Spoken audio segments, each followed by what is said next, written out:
Welcome to the latest episode of our podcast series for financial advisors. Today's episode is a Merrill Lifer on breaking new ground, the leap to independence with LPL Strategic Wealth Services. It's a conversation with Josh Brown, private wealth advisor and managing partner, Northend Private Wealth. I'm Mindy Diamond, and this is Mindy Diamond on Independence.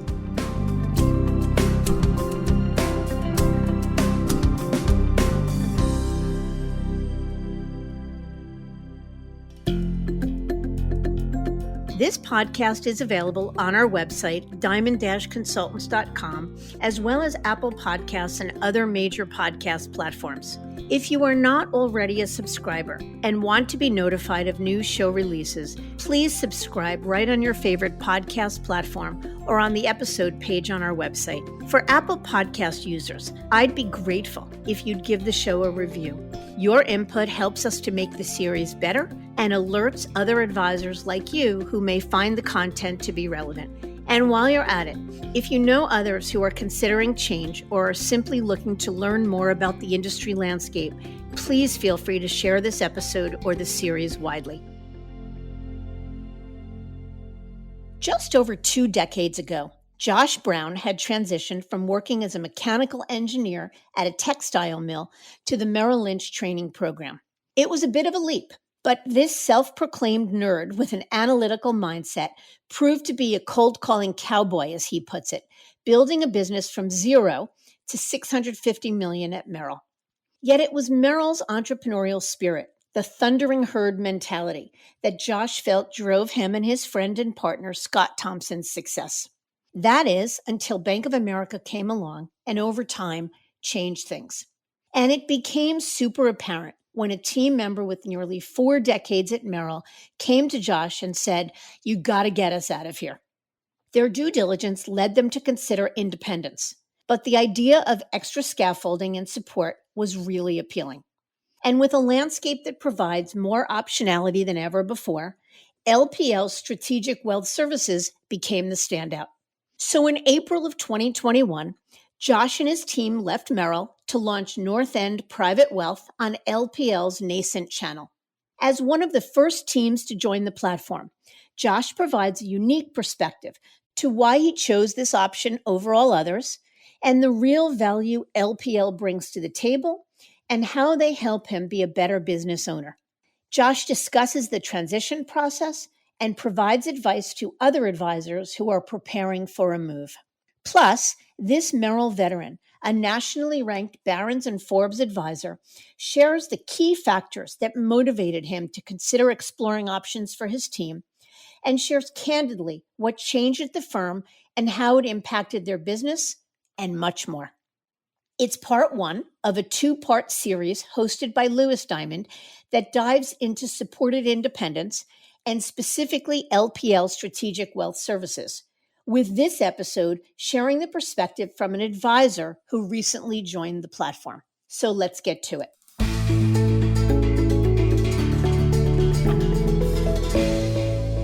Josh, thank you so much for joining us today. I appreciate the opportunity, Lewis. Thank you. Of course. So let's jump in. Tell us about yourself and your background before coming into the wealth management industry. I'm from the South. I was born and raised in upstate South Carolina. Kind of always made pretty good grades growing up and knew when I went to college I wanted to make some decent money right out of school. So I decided I would be a chemical engineer. Took freshman chemistry and quickly decided I would not be a chemical engineer and became a mechanical engineer instead. Graduated from college, went to work in a textile mill. And after a very short stint there, realized that maybe a career in textiles is not what I wanted to do with the rest of my life, and became an engineering consultant. Was never really too passionate about that job either. And I knew there was probably something else, that I should be doing with my life, and found Merrill Lynch about that time.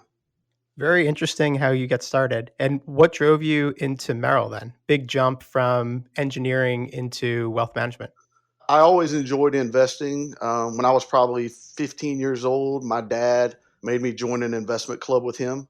So there's a lot of really old people and a 15-year-old, breaking down whether we should buy 2 shares of Exxon this month or not. And in 1999, I had a good friend of mine that started with Merrill Lynch. And that's the first time I really realized that there was a career in planning and giving financial advice, and that's something you can do with your life. And talked to him for a long time, met with a lot of people at different firms, and early 2000 decided to make a career change. And in May of 2000, started with Merrill Lynch. So just this started fresh in the training program and grew the business from zero to where it is today? Yep, I was cold calling cowboy and kind of made my own way. Did have a couple of partnerships through the years, but literally started with a phone book and a desk in an old house in Anderson, South Carolina, and zero people that I knew that had any money, and started from there. Wow. And how do you think your engineering background helps inform what you do for clients on the wealth management side today? How did it help you build your practice?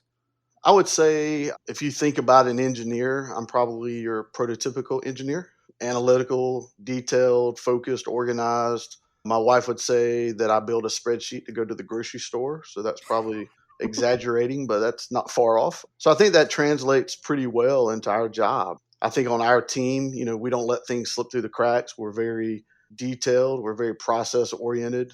Things that we do each day, each week, each month that are repeatable, we put them in a process so that we know what we're doing. And I think that consistency, clients appreciate that. And, our team's grown over the years. And I think some of my nerdiness has probably rubbed off on the rest of the team some, but hopefully that's a good thing. No, I would say everyone has their own unique path that gets them to where they are. Yours is just a little bit different, but I would say you kind of have the right skill set to jump into this. So let's talk about your business when you're at Merrill. Describe your team. What types of clients did you work with? How much did you manage? And any other metrics do you think would be relevant? Yeah, so our team at Merrill, there were six of us. We had four advisors and two support staff. The advisors, all of us really came from pretty diverse backgrounds. My senior partner, Scott, he's been in the business for 19 or 20 years. His background was marketing. Joel Gray joined us about 7 years ago. He was a high school English teacher before coming to work with us.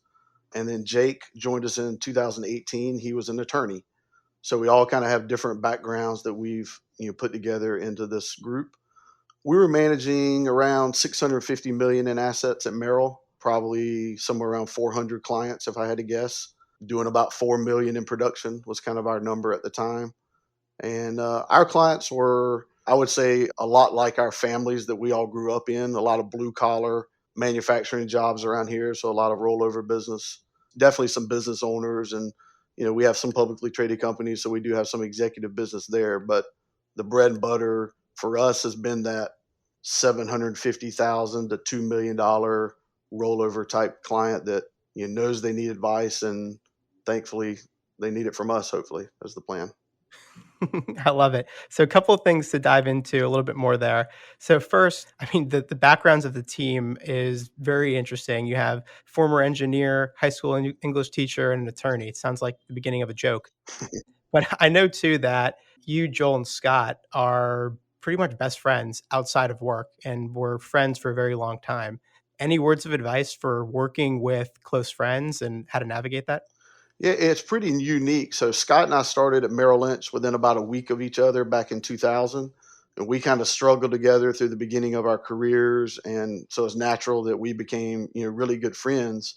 But it wasn't until 2016 that we decided to team up. So at that time, Scott had a good business of his own. He had actually left Merrill and was at another firm. And I convinced him to come back and team up with us. But you're right. Joel and I have been best friends for 25 years. We had lots of conversations late at night about him leaving education to come work for me. Joel is a people person. He's one of the hardest working, honest men of integrity that you would ever meet. And I told him, I said, I can teach you to be a financial advisor, but I can't teach somebody with all these degrees and all these certifications to work hard and be honest and be a man of character like I want on my team. So he decided to make that change. The other part of the story is, and you may not even know this, but Jake and Scott were actually roommates in college. So Jake went in to work as an attorney, made the change to go into financial services maybe 5 or 6 years ago, and then we got him to join us as well. So Scott and Jake have a very long background. Scott and I have a very long background. And then Joel and I have a very long background. So it's definitely a unique situation. The one thing I would say about it is we have a lot of conversations about the difference between personal and business. I can tell you the conversations after hours or when we're at lunch don't have a lot to do with business. And we're very intentional about that. But when we walk in the door and we're servicing our clients, we're also very intentional about what comes first and how we work in the business. And there's been tough conversations we've had to have as coworkers, and we don't all agree on everything. And but that's part of business. But it never interferes with the long relationships that we have. It doesn't sound so much different than working with a family member. And how I experience that every day. Many advisors too, where you got to find the line between the personal side and the business side. But when you trust each other and you already have that camaraderie and that foundation built, it could be a pretty powerful combination. And it seems like your team, that's kind of shapes your unique characteristics. It's not just your backgrounds that are pretty diverse, but also your lifelong relationships and trust. Well, I think in our business, you see teams that fall apart all the time, and it's greed becomes an issue, trust becomes an issue, things like that. So when you have four people that have similar moral compasses, similar ethics, similar beliefs, to me, it's pretty easy. We don't have those dynamics that enter in our team, and I've seen other teams and friendships and relationships fall apart in this business. And I've always said if our group ever blows up, it will not be because of money or greed or things like that. It'll be something out of our control, and hopefully that'll never happen. Absolutely. And when you're at Merrill, you personally were a nationally ranked Barron's and Forbes advisor, which is an amazing accomplishment. What do you attribute some of that success to? A little bit of luck. I mean, sometimes it's just, if you work really hard for enough years that eventually, the numbers get big enough and somebody pats you on the back. So a little bit of luck involved there, but definitely at Merrill, I had some great mentors. When I started, I started in a cubicle, and there were many senior advisors that sat around that cubicle that, thankfully for me, they kept their doors open when they worked every day. And I got to learn a lot by hearing them sell this, talk to a client off a ledge about that, things like that. And so I think just seeing the way they did things, and then hopefully I worked pretty hard for a lot of years and a little bit of luck, and somehow it worked out. So, but definitely some great people along the way that propped me up, through the business. Yeah, everyone has to have that support system. And you're humble about it too, which is very nice to hear. So let's talk about the Merrill years. You were obviously working at Merrill during the 2008, 2009 financial crisis. Were there front lines when Merrill was rescued by Bank of America. Can you talk though about how life was similar or different post the Bank of America acquisition? So we'll say from 2009 until you decided to leave in 2020. Yeah, I would say the experience at Merrill prior to the acquisition was very positive. I have great lifelong friends that I'll always have from Merrill. I chose Merrill Lynch because I felt like the name spoke for itself, right? When you're 25 years old and you're an engineer turned financial advisor, you need all the help you can get, right? So I didn't want to have to explain what firm I was with when I went to meet with a prospect. So when I said I was with Merrill Lynch, it carried a little weight and it kind of spoke for itself. So that was the Merrill that I was used to, the entrepreneurial spirit of the advisors there, kind of operating as a family, the whole thundering herd, mentality and all that. And I'll say after the Bank of America acquisition, they pretty much left us alone. I mean, we kind of did our thing, and I would say there was not a tremendous amount of influence the first several years. Maybe that changed 2017, 18 in that range. I think there's probably a shift. I can't say that there was one event that happened that made me say, wow, things are different now. But I mean, there was definitely a pivot that happened around that time period. More ties to, the banking things, everything that everybody has said on this podcast, right? The checking push, the credit card push, the mortgage push, the web bill pay, all those things. Now, I'll say this, my approach is a little bit different than most. I can't blame Bank of America at all for doing that. Merrill Lynch makes up less than 20% of the overall revenue of the bank. So if I'm the CEO or the board of directors and I've got 20,000 captive salespeople that have access to thousands and thousands of families around the country, yeah, I would probably lean on them to grow the bank's core business. I totally get that. So They made a business decision that they thought was best for Bank of America with this pivot that they made. But I guess the good thing for me is some point in the last 47 years, I became a grown up and I get to also make business decisions and do what I think is best for my clients and my team and my family.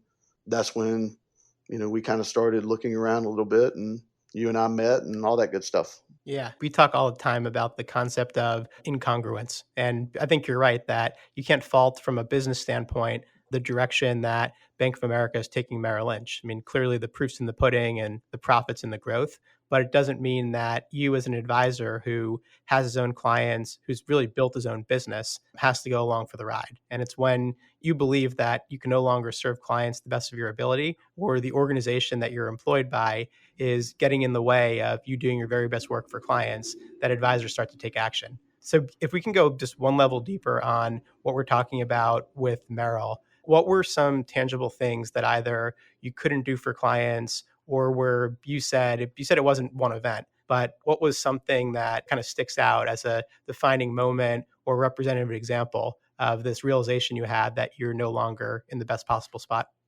Well, I think it was just things along the way that felt like missteps a little bit. So whether it was people listening to this that are Merrill people will understand what I'm saying, but when we had the Merrill Lynch Unlimited Advantage accounts, the Malua accounts, there was a certain pricing structure we were encouraged to use. And then years later, we changed that, and there's no real reason to change it, but it changed.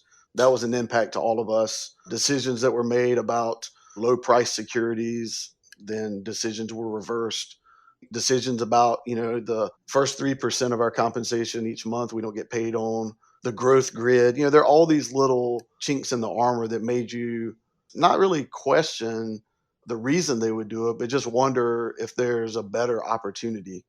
The whole growth grid thing, where we have 4 advisors, so for us to maximize our compensation, which is why we all do a job, right, for compensation, but for us to maximize, I mean, we would have to bring in 30 households every year.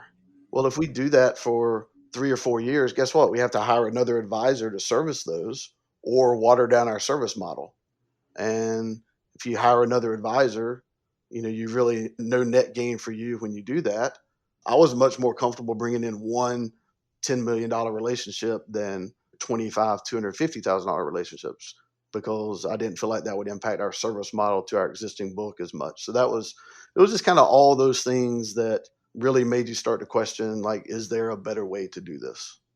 Yeah. That's kind of all over the place, but I hope that makes sense to you. No, it makes complete sense. Every advisor has their own unique journey for really coming to the personal decision that either they're in the right spot or they're not. The growth grid, which is just a change in the way Merrill compensated advisors, was certainly, I think, a major pivot point for many teams. Just like with every firm, compensation plan changes. They typically aren't received with overwhelming enthusiasm, even though you're still making tons of money and you weren't going to go hungry, and it's not like you were blocked from living a great life. It's what the change means, and it's the fact that you can be doing everything right, you're ethical, you're growing, but because you don't hit a certain metric that the bank wants, that doesn't really make sense for your style of business, that you're penalized. So I completely get it. I think that makes very good sense to me. So let's move to 2020. That's when you and I started to work together and had the privilege of guiding your team along the due diligence process. So I remember one of the first questions I had asked you was, Josh, you're growing, you're making a lot of money, and none of your complaints are about the platform. It seems like you can do pretty good work for clients. So if you remember, what was your answer to that? Like, why would you go through the brain damage of even thinking about moving when all of those things were true? There's a little bit of a story here, so if you just kind of stick with me here. So 20 years at Merrill, I had literally never looked outside of the walls of Merrill Lynch at any other firm or any other opportunity. Never had a cup of coffee with the manager down the street, never talked to a recruiter. Your mom would call me every year. I would talk to her, but never had any interest in going any further. Um, I was loyal to Merrill. I assumed I would always retire from there. That's kind of the way it was. Um, my assistant, Jeannie, had been at Merrill Lynch for 39 years. I'm thankful that she had been my assistant for the majority of my career. And she was the longest tenured Merrill Lynch employee that we had in our Greenville, South Carolina office.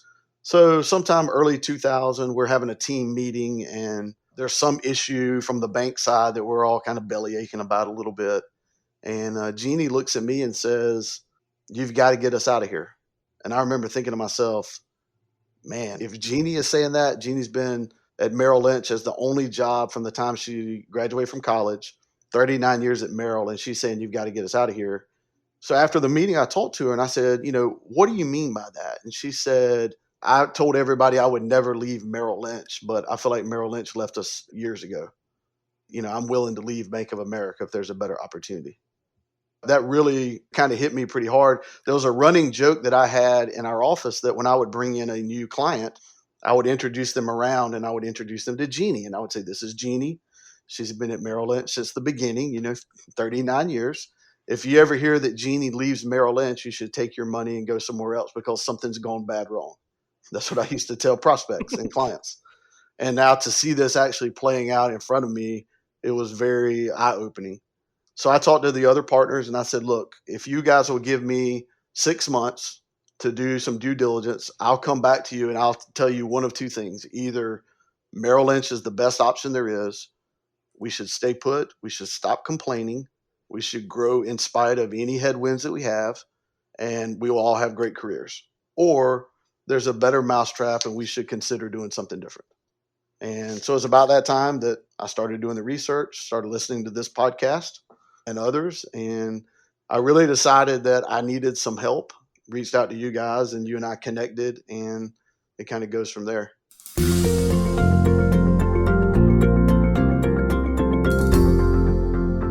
I love that for a couple of different reasons. First, that you were so attuned with what your team members were saying. It wasn't just, this is Josh's idea, but it was the wake up call from your very well regarded assistant or partner who kind of had an inside track and was there longer than you were, that made you kind of, I guess, wake up to what was going on. And the second part, which I think is really smart, is creating a plan in your mind for strategically evaluating the decision. And that's the best possible place to conduct due diligence. Is you didn't have to move, but you said, let's look around, let's know once and for all if this is really the best possible place. If it is, fantastic. Now at least we can stay from a position of strength and we don't have to keep complaining and talking about what life could be like elsewhere. Or we'll find something that is better and then we'll go through the hard work and we'll be able to serve clients better in the end. So I think that's the best way to do it. Very strategic. And I'll always be grateful that we had an opportunity to partner together on such an important project. Yeah, and I'd say too, we set a timeline. Like we weren't going to beat this up for 2 years and always interview another firm and another firm and another firm. We actually set the deadline that by the Wednesday before Thanksgiving, we would make the decision whether we were going to stay or go. And then at that point, we wouldn't talk about it anymore, one way or the other. So we had a pretty process oriented way to go through it, as you can imagine, and tried to lean on you guys to help us learn the landscape, because it was pretty obvious to me when I started looking that things had changed, right? The difference between just going to another wirehouse versus going fully independent versus supported independence versus this and that. Like, I needed some help and I didn't have the time to try to sift through all of that. Yeah, absolutely. And what aspects of leaving Merrill worried you the most? The big thing was we didn't want to impact our clients' ability to meet their goals. That was kind of the bottom line. I knew that if we left, there would be differences for clients, but it couldn't be something that would derail their plan. The website looks different. Okay, you'll get over that. Statements have changed. You'll get used to it. Or it couldn't be, because we decided to make this change, you've got to work 2 more years before you can retire because we don't have the bells and whistles you need, kind of thing. That was not an option. So that was the main thing for us. Was we want to have as little of an impact as we can on our clients and their planning. We can adjust, we can make the best with something that's maybe not perfect, not exact, but we didn't want our clients to have to compromise. Yeah, that makes sense. So let's talk about the due diligence process. What was the criteria that you and your partners were going to judge a new firm or platform on? Or put another way, you said you gave yourself this deadline for when you'd figure out if there was something better. How would you define better? And if there's a couple of things that you were looking at or considering, if you can share that with the audience. Yeah, I think the big thing for us was For me, especially as I kind of led the process, I just didn't know, what I didn't know. I didn't know if you went independent, what that meant from a compliance standpoint, what that meant from, choosing your platforms, things like that. Honestly, this is a little bit of a cop out, but I really leaned on you to help me determine what was important. So you listened to our story, you listened to how we ran our business, and you helped us prioritize, technology stack versus the support coming from the firm versus do we need to have a certain number of investment options in this particular space or whatever. I really leaned on you and you helped us figure out that for us, the support part was important. None of us had the desire or we didn't think the time to go all the way fully independent. And the support thing ended up being the biggest deciding factor for us. Yeah. And going into the process, were you gung ho about being a business owner? And did you and your partners think of yourselves as being entrepreneurs and future business owners? The first 20 years at Merrill, like I said, I kind of had the blinders on. And I will say, though, at Merrill, our team kind of acted like an independent business within the structure at Merrill. We had our own marketing plans, we had our own compensation plan to bonus people within the team. We had, a lot of things that we ran as our own entity within that structure. So I think even at Merrill, even though we didn't own the relationship, we tried to run our group like it was a business with reinvestment into the business and things like that. So maybe we were entrepreneurial and didn't know it.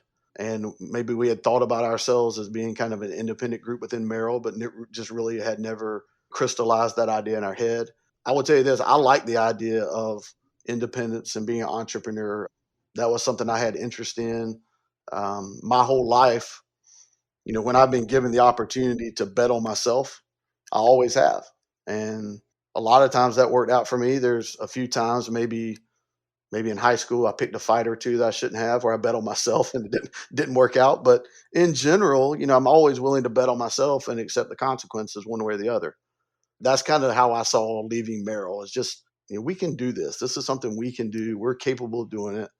And that's kind of where we went. Yeah, amazing. Thank you for sharing. So let's talk about where you ultimately decided to move your practice and your clients. You opted to partner with LPL's Strategic Wealth Services. Can you just talk a little bit about what resonated with you most about the offering? Yeah, I mean, Strategic Wealth Services within LPL kind of falls into that supported independence area. The idea of we build it and they run it kind of thing. I was surprised with the LPL offering. I kind of knew the name LPL, and I was surprised with the offering, just the amount of the heavy lifting they could take off of us when it comes to building, running the firm. So Strategic Wealth Services has only been around maybe 18 months or something like that. We were the sixth firm, I think, to join Strategic Wealth Services and the first Merrill Lynch firm. So there was a little bit of the bleeding edge of technology there, as they were developing certain things. But that was the thing that stuck with us the most, just the support that they could provide on that platform. Yeah. And one of the first things that comes to mind when a wirehouse advisor, especially, is considering a platform like LPL is name brand. Advisors know who LPL is, but sometimes they're worried that their clients aren't going to know who LPL is unless they research it. And of course, it's a well regarded publicly traded company. Mm-hmm. So, coming from Bank of America or Merrill Lynch, which had a very strong brand and a lot of recognition with their client base, were you worried about that fact? A little bit. I mean, anytime you're, managing $650 million, and then when you get off the elevator from resigning, you're managing zero. You're worried about everything. Um, so I think, for us, LPL has a major presence in Fort Mill, South Carolina, which is just a couple hours up the road. We definitely use that to our advantage through the due diligence process and talking to clients, to be able to go up and do a home office visit there. Um, and explain to clients, that they're right up the road if we need anything, as cheesy as that sounds. Clients like to hear that. And then I think when we could tell clients, that we can replicate what we're doing for you, LPL has a very robust offering. Um, the number of money managers we have access to is far and above what we had at Merrill. And for most of our clients, you're not going to miss a beat. Everything that you're doing at Merrill, you're going to be doing it at our new firm. Our new firm, by the way, Northend Private Wealth. I don't know if we've said that anywhere along the way, but at North End, you're going to be doing the same thing that you were doing at Merrill. The advisor didn't change at all. It's just your statement, your website, things like that will look different. Um, I think clients got very comfortable with LPL very quickly, and it really was a non-event in the transition. Amazing. And were you able to replicate everything you're doing for clients, or were there any sort of gaps in maybe how you had to pivot your practice or that you had to change because you decided to move firms? There were a couple of things that weren't apples to apples, if you want to say it that way. On the alternative investment side, the LPL offering of, say, private equity is not going to be as robust as Merrill. I will tell you one great thing about LPL is they are very open and ask me very often for feedback. What does Strategic Wealth Services need to be doing to replicate the wirehouse experience? Where are the gaps? What are we missing? And I've told them, like, your alternative investment offering needs to be beefed up. That's something that they're working on. But for those very few gaps that they had, the other side of it is the number of managers that we have access to now is just off the charts. And we're 8 months in, and we haven't even gone through that whole due diligence process to figure out this particular manager provides access to something that we just never had before. So there are some give ups for sure, but nothing for us. It was nothing that was a deal breaker. And I'd say we had a fairly decent practice between hedge funds, private equity, the way that we managed and traded our proprietary models and things like that.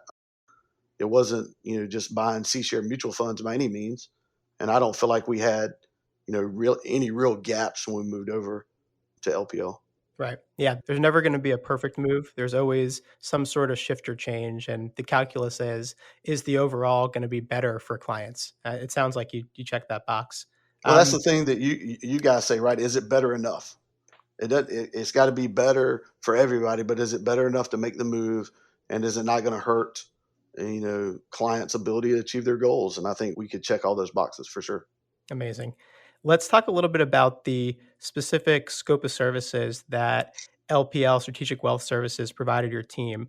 Let's first talk about pre-transition, and then we'd love to hear about post-transition, what those services look like. So once we made the decision that we were going to LPL on the Strategic Wealth platform, they jumped in, and literally we had weekly calls from that point until transition. So that would have been probably mid-December of 2020 through April 8th is when we left Merrill. So 5 months, 4 months of just consistent contact, consistent calls. And this was everything from the legal side of leaving Merrill, handling protocol, establishing a new business formation, developing our new firm's name, the brand, the marketing website, real estate search, building out the office, helping us with our technology selection, benefits, building our benefits package, the healthcare, all those things. I mean, they literally held our hand through that whole process. We were not alone, really through any of that. And, some of the things were pretty easy. The real estate search ended up being pretty easy, but some things are a little bit tougher. We've got a wide range age wise of our 16 members, so we have to make sure the healthcare plan is acceptable for everyone. So we needed help on that. So I can't think of anything through the pre-transition phase that we did on our own that they didn't have a hand in and helping us with. Yeah, that's the beauty of the model, and that's been a catalyst for many teams like yours who weren't the just extreme entrepreneurs who wanted to figure everything out on their own, to give them the confidence and the ability to launch a very successful and high-end business in a relatively short period of time. And we kind of felt like we knew that once we transitioned to LPL, obviously we're going to pay them a fee for the strategic wealth service for that platform. And we just felt like if the experience we had pre-transition, if we only had half as good of an experience on the post-transition, it would still be a worthwhile deal for us. They had set the bar really high through pre-transition of the hand holding and the attention to detail they would have. Yeah. And now that you're 8 months into being business owners, what's been the value add or the services that you're drawing most on from LPL and from the platform that you're on? So I'll let you elaborate on it a little bit if you want after I say this. So the strategic wealth platform that we're on, we pay a fee, and in return for that, we get, in my opinion, a lot of stuff. So what does that mean? We have a virtual admin, so a person that sits in Fort Mill, South Carolina, that replicates our two admins that we have on our team. We share that virtual admin with one other firm. And basically, we went from having two assistants to having two and a half. He opens accounts, transfers money, answers phones. He can do all of that stuff for us. That's included in our strategic wealth fee. Um, we have an operations manager that's kind of like the fixer for us if something goes sideways in an account, paperwork wise, opening, a wire's not going out, whatever. He steps in and does that for us. We share him with a couple of other firms. Um, we have a chief marketing office that runs our website, our social media, marketing campaigns. If we have a client event, she handles, all the work with that, getting invitations out, the RSVPs and everything for clients. We have a CFO that works with us that helps us close out the month, do a revenue analysis, data analysis of how we're getting paid, where we're getting paid, what our net after expenses is, all those things. We have a business manager that we meet with monthly that helps us refine our offering, helps us determine what the next step for Northend Private Wealth is from a growth standpoint. We have a chief technology officer that is responsible for our office that helps with any computer issues, or if we want to add a new software to our platform, he helps us do that. So all of those people are covered by that strategic wealth services fee, and those are things that if we didn't have that support, I would probably be doing about half of those myself, and then the other team members picking up, the other roles. I don't want to run the Northend Private Wealth Twitter feed. I know it's important, but that's just not something that I would enjoy. So I'm glad that we have Madison that does that for us. I'm glad that we have Paul that can step in if Jeannie or Ashley's on vacation, that he can step in as a virtual admin and be my go-to person for that whole week. So that's the kind of thing that we wanted to have ongoing. And I can tell you, like I said, if they did half of what they promised, it would be a great deal. I mean, it's been off the charts with the support that they've given us. That's amazing. It's really been amazing to me that of what we get for I hope nobody changes the deal based on this, but for what we're paying, it's a really good deal, I feel like. So I know you're interviewing Kimberly Sanders soon, so hopefully that doesn't change anything. That's ultimately what you want. It's a good deal when both sides feel like they're getting more than they bargained for. The next episode of the series is going to be with Kimberly Sanders, who is leading the Strategic Wealth Services platform for LPL and helped create it. So we'll go a level deeper into the why behind Strategic Wealth Services and how they're supporting advisors. So one thing I wanted to hit on before we move forward is compliance. That wasn't one of the items that you mentioned. That's kind of just it's table stakes of affiliating with the platform. But some would worry that the compliance and the FINRA lens that a broker-dealer like LPL has would slow down the business and limit you from doing certain things. What's been your experience with compliance so far? Like, how would you compare it to Merrill, and how would you compare it overall now that you're independent? Yeah, so again, on the support side, we have a compliance officer. I didn't mention that. We have a compliance officer that's assigned to our firm. He's there to answer general questions, very specific questions about relationships. If I have questions about do we need to be doing this or that at the local level to be compliant, I mean, he's a phone call or an email away. So very, very easy. I don't feel like I'm left alone on that front at all. We had a really good relationship with the compliance folks at Merrill. I mean, we had the same people in place for many, many years. Thankfully, we ran a very clean business, so we really didn't have a lot of issues to deal with them on. But I will say that since we've been to LPL, the interactions we have had on the compliance side this is not to be negative about Merrill at all, but they're just a little more advisor centric maybe than I was used to, meaning a little more willing to understand the day-to-day realities of how you run a practice and more willing to find answers and exceptions and ways to get things done versus the phrase that gets used on this podcast a lot is managing to the lowest common denominator. You just don't have that. Our firm is our firm, and we're held to the standard of our firm. So that's been a breath of fresh air for us. Yeah, which is a really interesting spin because I mean LPL is the largest independent broker dealer.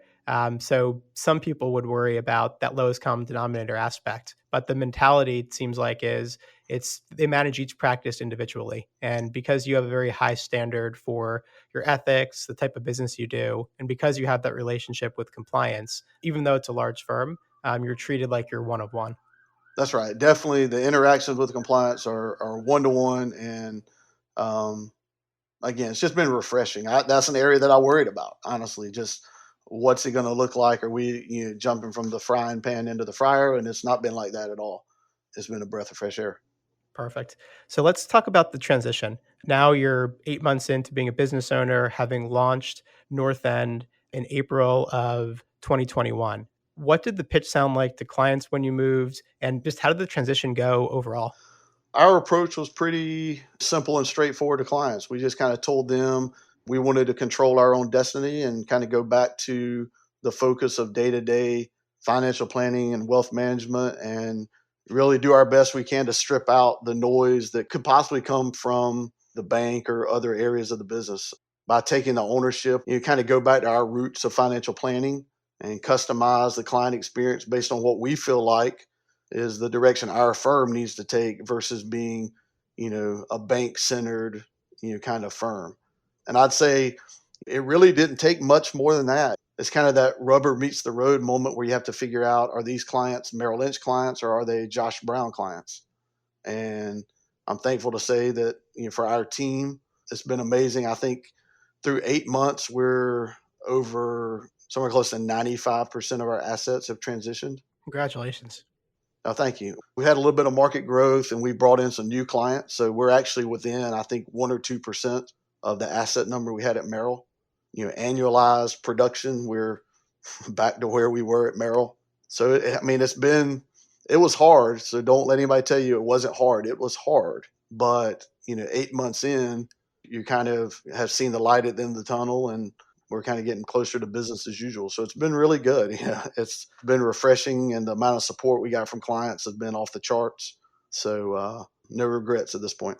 Amazing. I think 99% of advisors would sign up for a transition tomorrow if they had with certainty that their transition would go like yours did, even with all the hard work. So, with the benefit of hindsight now, what was something that you would have done differently in the transition, whether on the planning side or once you hit the eject button, something that you wish you had maybe done in a different way, playing a little bit Monday morning quarterback? In the weeks leading up to April the 8th, when we actually left, I would have slept more, maybe taken a vacation day or something, because, like I said, the transition was hard. I mean, the first 3 months was kind of like a blur. And I know you hear that all the time from people. I guess I wish I maybe would have talked to a few more teams that had recently transitioned to get some tips about staying organized through the process and maybe some of the pitfalls that they ran into.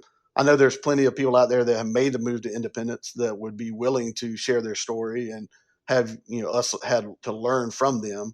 That's just not an area we tapped into. I don't know if it was just being naive or maybe it was I thought we had it all figured out, but I'm sure there was some things we could have learned from that. And then I'll say this, the I don't know that should be a deciding factor in anyone in picking a firm that they go to or don't go to, but one of the biggest surprises that we've had on the efficiency side is LPL uses DocuSign for all of their account openings and transfers, and that's just not something we did before. Getting electronic signatures on account opening and ACATs, but it was a literal game changer for us. During our transition, we could talk to a client on Monday. By Monday night, they would have signed all their DocuSigns to open accounts and transfer, and then by Friday, we would have assets showing up at North End. And that was probably one of the biggest surprises to me, is that before I could even get through the first round of calling all of my clients, we had $200 million showing up through the front door. Which is amazing. Which is It's it's great, but it's a lot. It's a lot. So no complaints about it, but DocuSign was doing a transition all paper. I'm sure has challenges and things that are great about that too. But the DocuSign deal was truly, like I said, a game changer for us on the transition. Yeah. I mean, it's a high class problem when everything starts showing up For ahead sure. of Yeah, schedule. yeah. How about the technology overall? How does it compare to Merrill? It's very similar. I mean, we still use Morningstar and CFRA research. We still, we use Thompson One for all of our market data. We had the option of continuing to use Salesforce, which is what we used at Merrill. We opted to transition over to Redtail's CRM is a little bit more advisor friendly. We were probably using about 2% of the capabilities of Salesforce, at Merrill. So we needed something that was maybe just a little bit simpler for what we were doing. From an interface standpoint, I would say the interface that our assistants, Jeannie and Ashley, that they use every day, I think it's a little bit better than what we had at Merrill. I mean, their ability to open accounts and move money and process wires and things like that, it's a little simpler, a little more intuitive.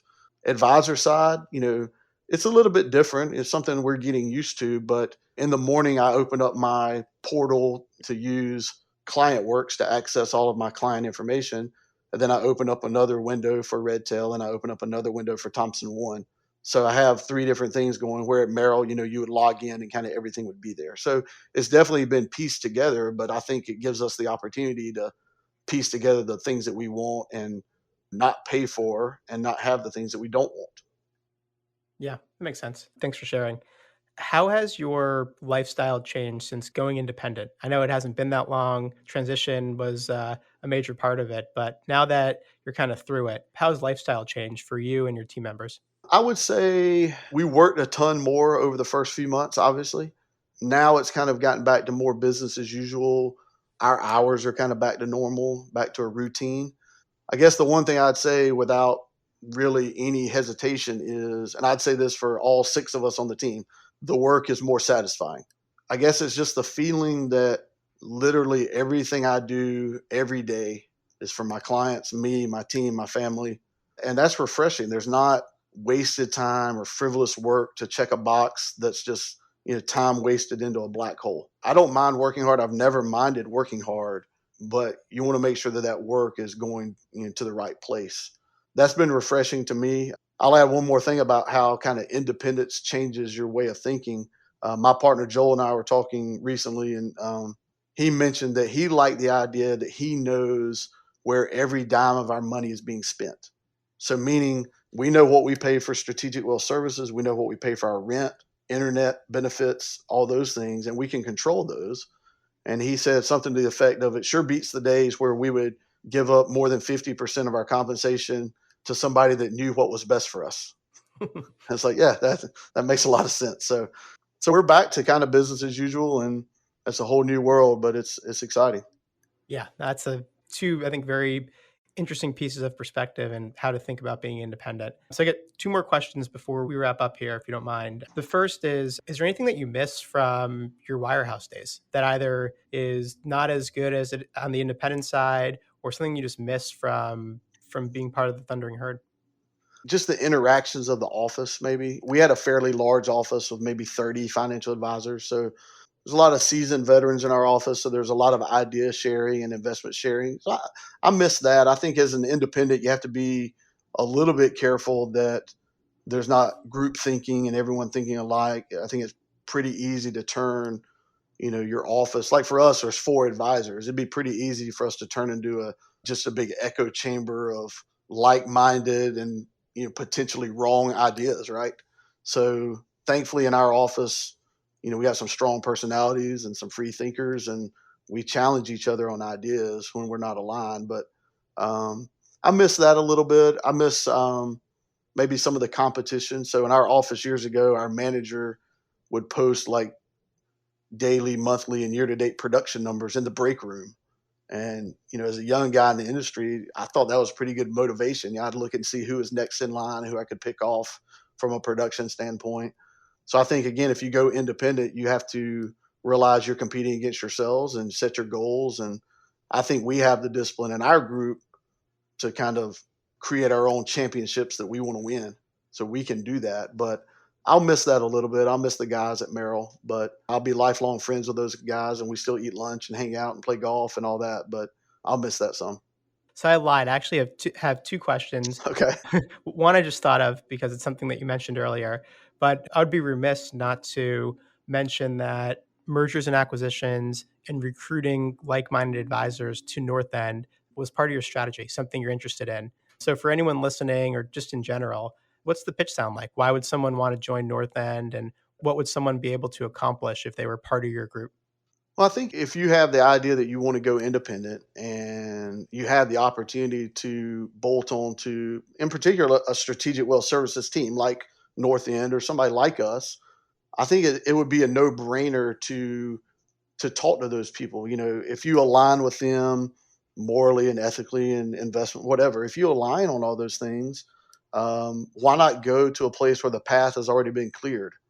So at Northend Private Wealth, specifically, we've already picked out the name and we already have a lease and carpet color and technology, like all that's done. So if you can find a group like that where you can go independent, but the path's kind of already been cleared, that makes a lot of sense. For Strategic Wealth Services, I think there's now 18 firms around the country, and that have opened in the last 16 or 18 months, whatever that is. I'm sure there's more in the pipeline that nobody can talk about, but I think if there was a Strategic Wealth Services team that already existed in Greenville, that would have been a great place for us to talk. So I think being able to go independent and kind of have the best of both worlds where you still control your destiny, but you don't have to start from scratch, would be appealing to somebody.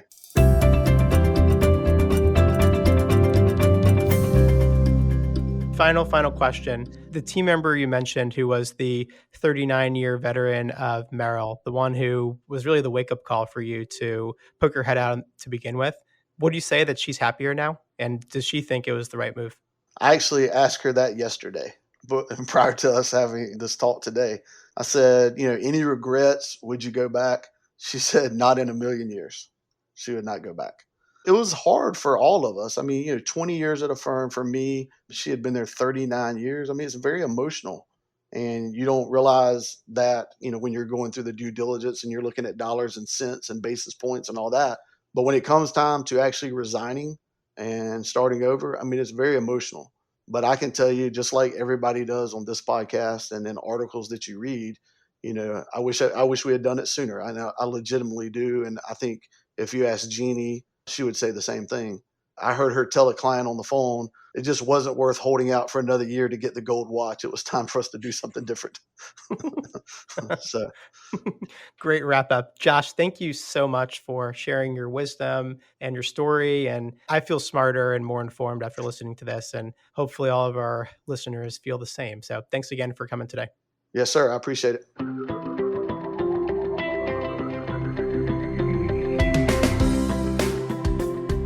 We often say that the industry landscape is exploding with new and exciting options, so much so that just about every advisor can find their version of utopia if they seek it. For Josh, it was about finding a model and firm that he felt he aligned with on all levels. And LPL Strategic Wealth Services was all that and more. In our next episode, Kimberly Sanders, Senior Vice President of Advisor Solutions at LPL Strategic Wealth Services, joins the show to dig into what makes their model unique in the growing supported independent space and talks about changes in the industry landscape overall. So be sure to listen in. I thank you for listening, and I encourage you to visit our website, diamond-consultants.com, and click on the Tools and Resources link for valuable content. You'll also find a link to subscribe for regular updates to the series. And if you're not a recipient of our weekly email, Perspectives for Advisors, click on the articles link to browse recent topics. These written pieces are an ideal way to stay informed about what's going on in the wealth management space without expending the energy that full-on exploration requires. Feel free to email or call me if you have specific questions. I can be reached by cell at 973-476-8578 or by email at mdiamond@diamond-consultants.com. Please note that all requests are handled with complete discretion and confidentiality. And keep in mind that our services are available without cost to the advisor. You can see our website for more information. And again, if you enjoyed this episode, feel free to share it with a colleague who might benefit from its content. If you're listening on the Apple Podcast app, I'd be grateful if you gave the show a star rating and a review. That will let other advisors know it's a show worth their time to listen to. This is Mindy Diamond on Independence.